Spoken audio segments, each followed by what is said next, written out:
अगर आप तर्क की हथकड़ियां पहनकर काम करते हैं तो आप जीवन के सर्कस में एक जोकर बनकर रह जाएंगे।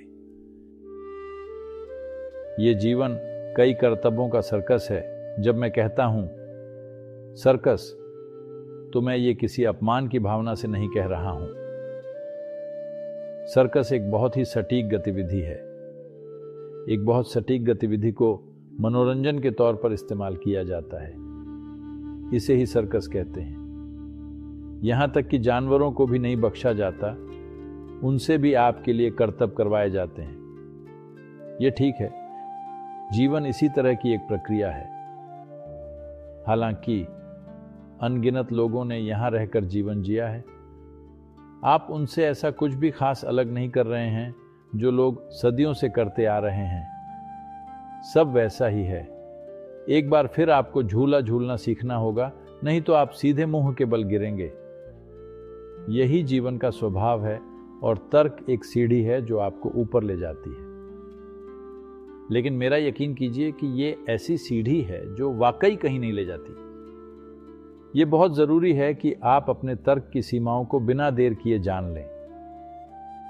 एक एक कदम बढ़ाकर अपने जीवन के अंत में ये काम करने का इंतजार न करें। आपको अपने तर्क की सीमाओं को जल्द से जल्द जान लेना चाहिए।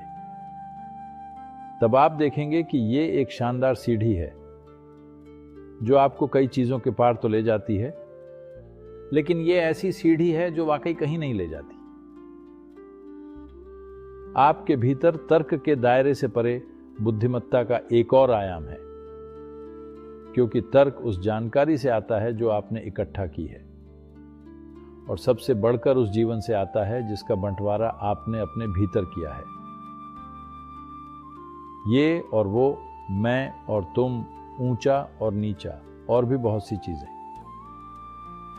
एक ऐसी बुद्धिमत्ता जो हमें अस्तित्व के भौतिक आयामों में बांधे रखने वाले दोहरेपनों से परे देखती है। अगर आप उसे छू लेते हैं तो अचानक जीवन जादुई हो जाता है। तो ये आप पर निर्भर है कि आप अपने जीवन को तार्किक बनाना चाहते हैं या जादुई। वहां तक पहुंचने का एक अवसर, एक मार्ग है, एक तरीका और एक पूरा विज्ञान है। तो एक ऐसा विज्ञान जो तर्क से परे है। हाँ, एक ऐसा विज्ञान है जो तर्क से परे है।